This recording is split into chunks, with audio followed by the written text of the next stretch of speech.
Kay mayong hapon sa tanan. Alang sa mensahe sa Dios karon nga hapon atong tun-an ang pulong sa Dios karon nga hapon. Ang ato ang tema o kanay what God wants from you. Unsa may gusto sa Dios diha nimo. According to Deuteronomy chapter 8 verse 11 to 14 and 17 sa Bisaya version, ayaw gayud ninyo kalimti ang Ginoo nga inyong Dios ug tumana gayud ang tanan niyang mga sugo nga gihatag ko karon kaninyo.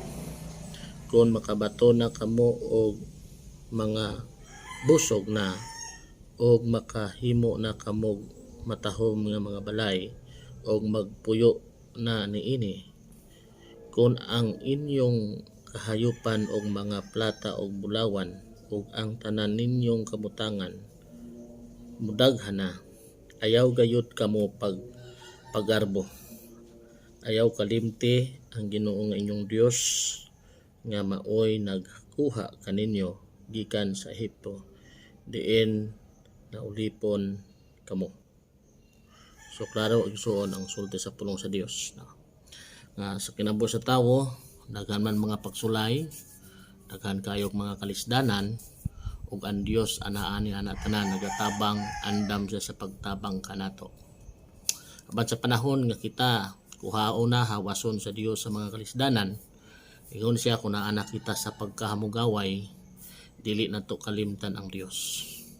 Kung kita daghanang mga kabutangan, daghanang na-acquire nga mga property, ingon siya dili ninyo kalimtan ang Ginoo nga inyong Dios nga nagkuha kaninyo gikan sa kaulipnan sa sala. Meaning ang tao gikinahanglan mo lantaw siya sa maghatag, dili iyang ginalantaw ang ginahatag. Kinanayat kita magalantaw kanunay sa Ginoo. According sa 17, ingon siya, ayaw kamo pag-ingon na angkon ko kining bahandia tungod sa akong gahom o kakugi. Sa tinud-anay walay tawo nga makaangkon og unsang mga butang sa kinabuhi kun dili kini gikan sa Ginoo. So gikinahanglan we acknowledge always nga ang Dios maoy naghatag kanato, kay siya mao lamang ang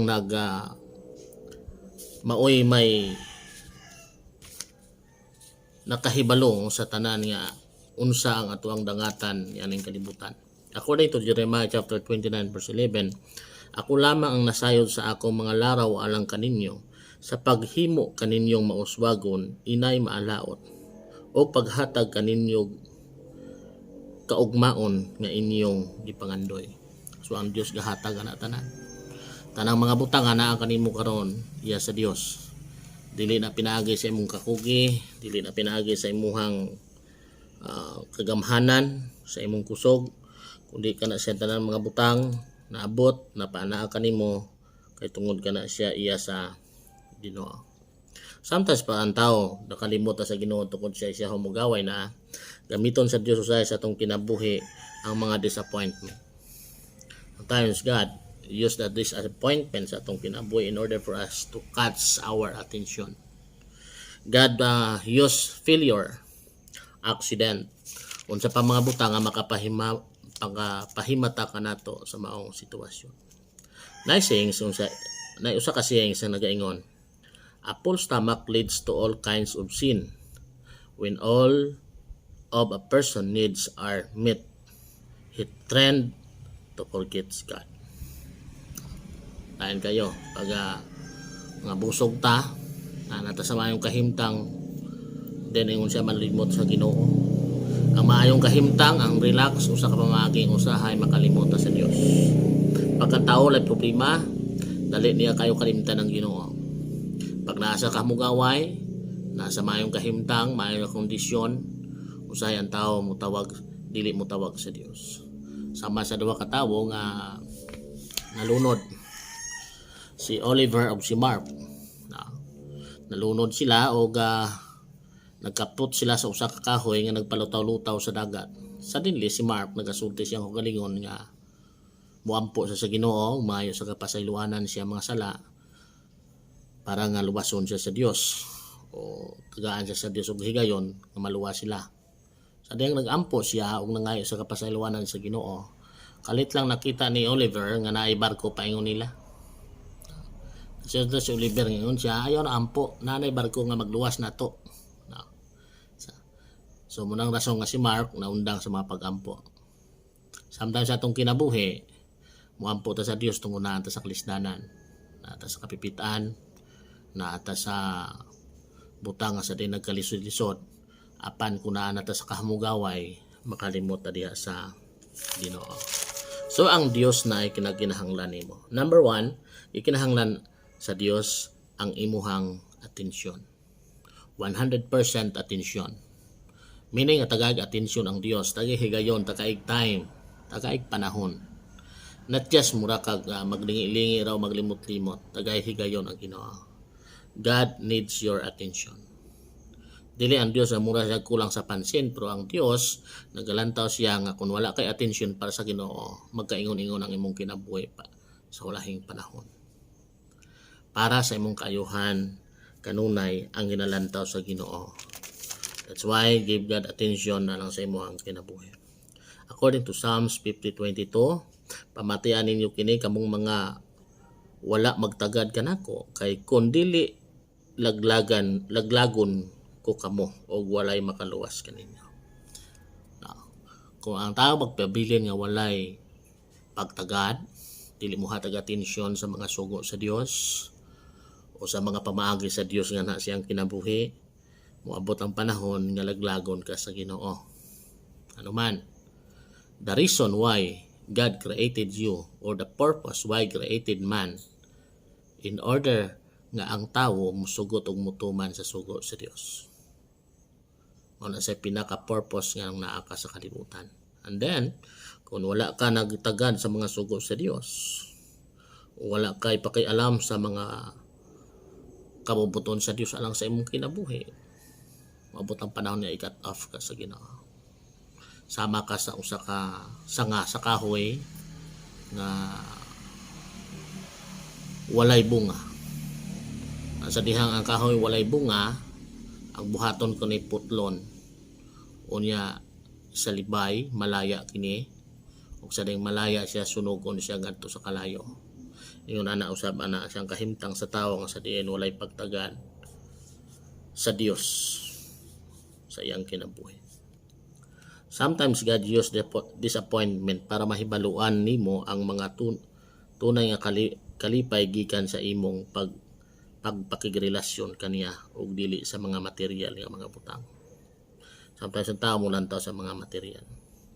According to Matthew chapter 4 verse 4, si Jesus mitubag, ang kasulatan nag-ingon, ang tao dili mabuhi sa pan lamang kundi sa matagpulong usab nga igasulti sa Dios. So pinaagi sa pagbasa, pagdungog ug tuon sa pulong sa Ginoo, ginapakaon nato ang atong kalag. Og adlaw-adlaw ginabag-o kita sa Dios pinaagi sa iyang mga pulong.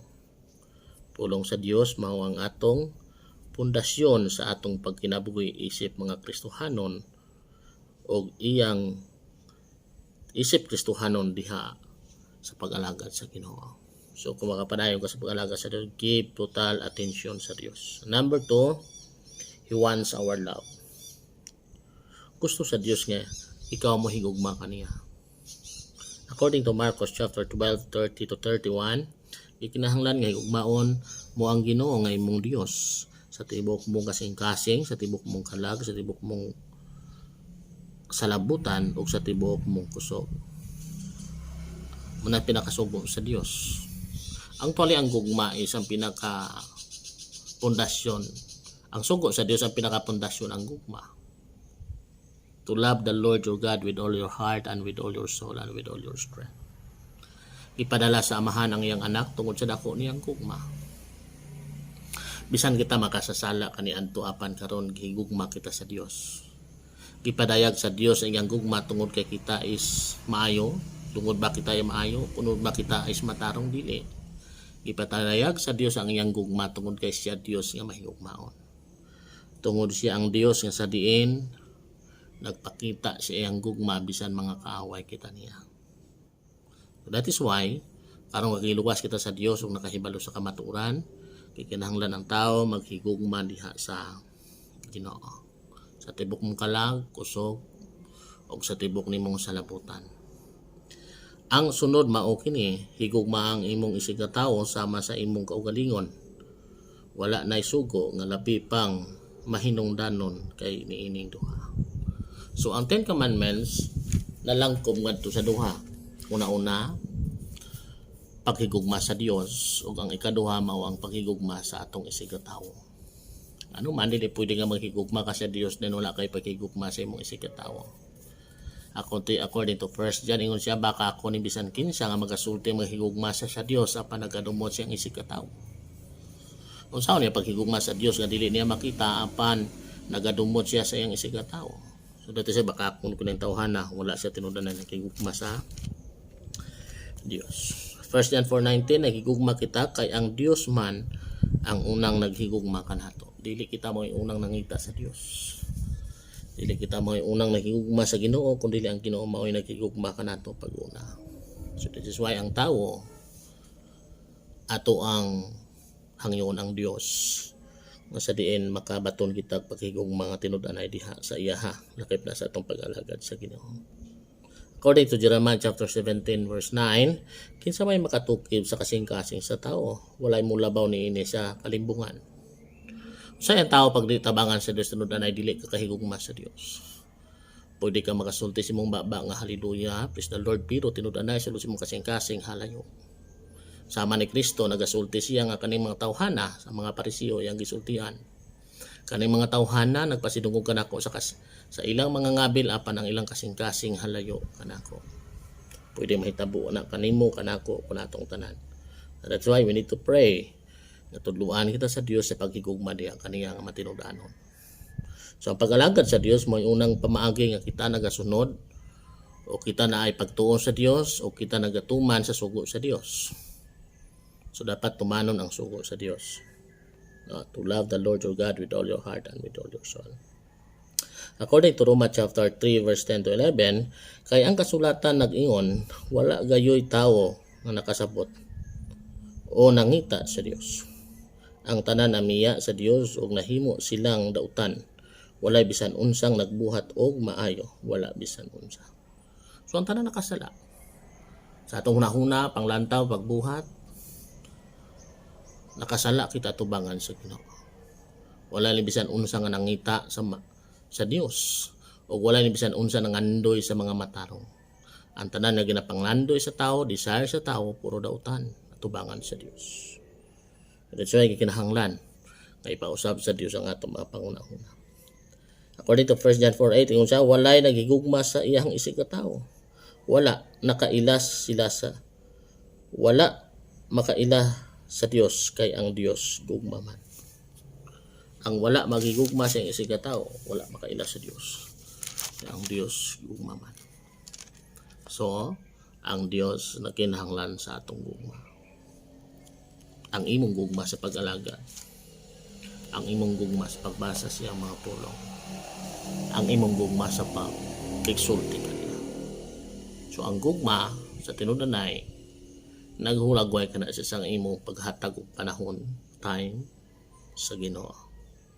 Dili ka pwede magasulti nga higugma nimo ang Dios din wala kay time sa Ginoo. Dili, for example, sa imong asawa or bana, di ka pwede magsulti nga higugma nimo imong bana o asawa din wala kay time. Walay panahon sa pakigsulti, walay panahon sa usag-usa. So it needs to spend time with God. Kung ikaw tinud-anay nga naghigugma sa Ginoo. And number 3, He wants our obedience. According ni Christ, ingon siya sa John chapter 14 verse 15, kung nahigugma kamo kanako, tumana ninyo ang akong mga sugo. Meaning, to obey to the law of God o sa sugo sa Dios, it needs love. Means love. Dili ka pwede nga magsugot nga way gugma. Pwede na palitan siguro pero tinud-anay sa pag-alagad sa Dios. Kung kita alagad sa Ginoo, dapat kita nga magabuhat sa mga pulong o magabuhat sa mga buluhaton sa Dios uban sa atong gugma diya sa Ginoo. According to Romans chapter 12 verse 1, busa mga igsuon tungod sa dakong kaluoy nga gipakita sa Dios kanato, hangyoon ko kamo sa pagtugyan sa inyong kaugalingon ngadto sa Dios. Ingon nga buhing halad balaan og makapahimuot kaniya. Mao kini ang matuod nga pagsimba nga angay ninyong ihalad. Total obedience means paghatag sa atong kaugalingon sa Dios bilang buhing halad diha sa Ginoo. So si Paul mismo nagasugti nga nagahangyo siya tungod sa dakong kaluoy nga gipakita sa Dios kanato. Gahangyo siya kita magtugyan sa atong kaugalingon ngadto sa Dios ingon nga buhing halad balaan og makapahimuot kaniya. Kini mao ang matuod nga pagsimba nga angay ninyong ihalad. Ang pagsimba mao paghatag sa atong kaugalingon sa Dios. Not just to bring your tithes and offering materially, but also to bring yourself before God. Kanang imong lawas kalago espiritu nga nagasimba tubangan sa Dios nga nayunid na ipaghiusa sa pagsimba sa Dios kana siya maoy dakong halad ni matubangan sa Ginoo. Sometimes daghang tayong tawo niyaning kalibutan nga nagasimba ang lawas na sa sulod sa simbahan pero ang ilang hunahuna wala diha tuwa sa layo o dili ba wala gapi atensyon may tungod sa pulong sa Dios sa ilang pagsimba. O dili ba no ato sa sulod sa simbahan lahi ang intensyon. Uban siguro is manangil og utang. Ang uban siguro magbantay kung kinsa pinakamaayo o pinakatsadag sinina. O dili ba ang uban siguro adto sa simbahan tungod kay naay mga uyab. Pero tinud anay kinahanglan nato ibutang sa atong kasing hunahuna, atong kasing-kasing hunahuna ang atong pag-ingon sa atong pagsimba, pagpaingon sa atong pagsimba sa pag-alangad sa Dios sa sulod sa simbahan. Walay laing agenda kundi ang dapat matuman, ang dapat ang buhaton, ang dapat ang badungog, ang dapat nga tagaan og pay attention mao ang agenda sa Ginoo ug dili ang atong kaugalingong agenda. Ang pag-alagad sa Dios usa ka pamaagi sa imong pagtuo kaniya. Kung ikaw naay pagtuo, mo na imong buhaton mag-alagad ikaw sa Ginoo. 1 John chapter 2 verse 3 to 5, kung tumano nato ang sugo sa Dios, mapaniguro nato nga nakaila kita kaniya. Kung may moingon nga nakaila ako sa Dios apan wala nagtuman sa iyang sugo, baka kon kanang tawhana og wala kaniya ang kamatuoran. Apan ang nagtuman sa iyang sugo, mahibaluan nato nga nagkinabuhi kita sumala sa kabubuton sa Dios pinaagi niini. So pinaagi sa sugo sa Dios. So tumanon, sundon ang kabubuton sa Dios ug sumanon ang sugo sa Dios. Especially sa ginasugo niya nga manglakaw kamo sa tibuok kalibutan ug mangwali sa mayong balita. Himuang nga mga tinun-an ang tanang katawhan ug bunyagi sila sa ngalan sa Amahan, sa Anak ug sa Banal Espiritu. Og siya makig-uban kanato hangtod sa katapusan sa kapanahonan. Kana dapat nato sundon. As a Christian, we have duty, we have obligation. Sa diin magsugilon, mag-share may tungod sa pulong sa Dios ngadto sa uban. Kung ikaw tinud-anay nga naluwas, ikinahanglan nimo ipag-ambit ang imong kaluwasan nga naangkon ngadto sa imong mga higala o ngadto sa ubang mga tawo nga wala pa naluwas diha sa Dios. So kinahanglan mag-share kita sa pulong sa Dios. Tulo ka butang ang gikinahanglan sa mga taong Kristohanon nga naa sa Ginoo. Number 1 is kinahanglan hibaluon nato kun unsa atong gituhuan. Tinud-anay bang imong gituhuan mao si Kristo? Tinud-anay bang imong gituhuan is haom sa pulong sa Dios? O tinud-anay ba nga ikaw nakakatinud-anay relasyon sa Ginoo? We need to know what we believe. And number 2 is we need to live what we believe. So unsa imong gituhuan, unsa imuhang paglantaw sa Dios, unsa imong pag-alagad sa Ginoo, kinahanglan kinabuhi kita sumala sa atong pagtuo diha sa Ginoo. Siyempre kung kita na sa Dios, dapat magkinabuhi kita nga Dios nun. Magkinabuhi kita nga Kristohanon. Bisan ikaw na lang usagi kinahanglan ka magkinabuhi Kristohanon, magkinabuhi Dios nun, tungod kay ikaw naa sa Dios. So you need to live what you believe. Kung sa imong gituhuan, magkinabuhi ka subay sa imong gituhuan. And number 3, you need to share what you believe. Kailangan ato ang i-share, ipakig-ambit. Muna sa kinahanglan kita nga naay sa nasa man tamo abot, naay tawong ato ang gisuginlan may tungod sa pulong sa Dios. Ano man it is commanded by God. Not just ikaw luwason sa Dios, but also ikaw gamiton sa Dios sa pagluwas ngadto sa uban. You cannot save any man or nibilkin siyang tawo, dili kita makaluwas, but we can point the way of salvation. We can teach the way of salvation in order for them nga maluwas, in order for them nga makabaton o ginatawag kaluwasan. Ang kaluwasan makaplagan lamang kang Kristo. Kay walay lain na ngalan sa silong sa langit ibabaw sa yuta nga makaluwas ka nato kung dili pinaagi lamang sa ngalan ni Kristo Jesus. So kinala ang tao nga siya is mag-alagad sa Dios. So we need to obey God's commandment. According to Christ, ingon siya, if you love me, keep my commandments. So if you love the Lord, obey the word of God. And number four, He wants your life. He wants your life. Deuteronomy chapter 6:4-5, hinumdumi katawhan sa Israel ang Ginoo ug ang Ginoo lamang maoy atong Dios. Meaning fully God. Mono. Mono means one, not fully. Anang daghan Ginoo. Magsimbag Dios dili na mao. Kung dili ang Dios usa. Sa hinung siya hinumdumi Israel ang Ginoo lamang mao ang atong Dios. Apang lantaw sa tao kinahanglan nga unsa may mahitabo dili kana kamo adto laing Dios. Na magay sakit, ayaw ilha nga ang mga mananambal o ang mga surhano, ang mga kuwak doktor maoy imong Dios. Magsakit-sakit lang kagamay dayon mga hinahuna kinsang tao to nga nakaayo nimo. Dapat makabaton kitag pagtuo nga ang Dios ug ang Dios lamang maoy makaayo kanato. Inumdoy katawan sa Israel ang Ginoo lamang o ang Ginoo maoy atong Dios. Higugma ang Ginoo nga imong Dios sa tibok mong ninyong kasing-kasing kalag o kusog. Tugo nila. So in our action, our mind, our strength, our heart, it needs to love the Lord our God.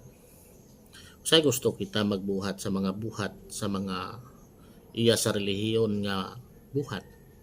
Apan dili nato na surrender ang atong pribado nga kinabuhi. Gusto na ta magsimba, magdayeg sa Ginoo. Pero in terms sa ginatawag nga ato ang pribado nga kinabuhi, kung may ginabuhat kita nga dili maayo, dili nato na surrender sa Dios. Lord, mosunod lang ko nimo, pero ayaw ra Lord wag tanga ang ako ang kirida. Lord, mosunod ko nimo Ginoo, pero ayaw ako hilabtian ni Lord ang ako ang mga kasalanan nga akong ginahimo karon. Mao ba na dili na maugisoon. Nanta ko mosunod sa Dios, mosunod sa Ginoo. Totally nga magsunod sa Dios. According to Psalms, nagmando siya sa dagat nga iyahang gibuhat o sa yuta nga nag-iyang giumol. Dali kamo mangyukbo kita og musimba kaniya, mangluhod kita sa atubangan sa Ginoo nga atong magbubuhat. Meaning, nga kung nakita nimo ang Dios, nahibaluan nimo kinsa ang Ginoo. Ang tanan-tanan sa imong kinabuhi, pribado man o daya, ginahanglan nato i-surrender sa Dios. Kung magsulti ang Dios nga Dios is balaan, so kinahanglan usab ang tawo, dili lang nasabtan niya o nabalaan niya o nadunggan niya nga ang Dios balaan, but we are also commanded to be holy because God is holy. So ang Dios gikinahanglan nato mapasidunggan. So He wants your life. Ang imong kinabuhi, ang imong pagkaikaw. Not just nga mag-perform ka sa mga relihiyosong butang, but ang ginalantaw do sa Dios ang imong tinud-anay nga kinabuhi. God, dili siya nagalantaw by your performance, but ang ginalantaw sa Dios ang imong kasing-kasing sa pagbuhat, sa pagtuman, sa paghigugma diha kaniya. According to Roma 8:32, Kung wala magdumili ang Dios sa pagtugyan sa iyang anak ngadto sa kamatayon alang kanatong tanan, dili ba hatagan usab kita niya sa tanan butang nga atong pangayoon kaniya? So wala nagdumili ang Dios. Tangang mga butang atong gipangayo, uyon sa kabuton sa Dios pwede ihatag sa Ginoo. Sa atong kinabuhi may mga weaknesses. Sa may mga sala katanga nagabalik-balik. So it needs magampo pangayoon sa Dios nga usbon kita sa Ginoo according sa iyang mga pulong. Dili man kita makausab sa atong kagalingon, bati kinahanglan usbon nato pinagi sa pulong sa Dios. Hingluan kita sa Dios pinagi siya mga pulong. Si Kristo nitugan ngadto siya mga disipulo na hingyo na kamo pinaagi sa mga pulong nga akong ginasulti diha kaninyo. So it needs sa may pulong sa Dios sa matag adlaw in order for us nga maghinglo. In order for us nga atong kasing-kasing unahuna hingluan sa pulong sa Dios nga atong madunggan, nga atong mabasa ug atong matun-an. Every time nga tawo magbasa magtuon o makadungog sa pulong sa Dios na ay pag-usab sa iyang kinabuhi. So kinahanglan sa matag adlaw. Sa atong kinabuhi kinahanglan nato nga kanunay kita makigsuod sa Ginoo. According to Galatians chapter 2 verse 20. Gilansang ako uban kang Kristo dito sa cross. Usa dili na ako ang nabuhi kundi si Kristo na ang ania kanako.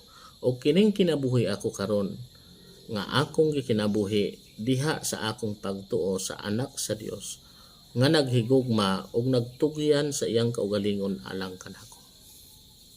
So tanan-tanan nga na kang Kristo bag-o na siya nga binuhat. Dili na ikaw ang nabuhi pa, dili na ikaw ang nakita karon, kundi dapat si Kristo na ang naa sa imong kinabuhi ang makita. So ibuti pa sa bote dapita according to 2 Corinthians chapter 5:17, if anyone is in Christ is a new creation, the old has gone and the new has come. Naabot na ang bag-o ug ang karaan miagi na. So dapat na ay changes. Dapat ang kinabuhi sa Kristohanon na ay kausbanan. Aron na kana ang kinabuhi, ang makita dili na ikaw kundi si Kristo na ang makita sa imong kinabuhi. So it needs to have total commitment sa pag-alagad sa Ginoo. Total commitment means atong ihatag ang kinatibukan sa atong ang kinabuhi. Whether madato man o mapobre, maayo mang panglawas or naa sa masakit, dapat kanunay kita makisuod sa Ginoo.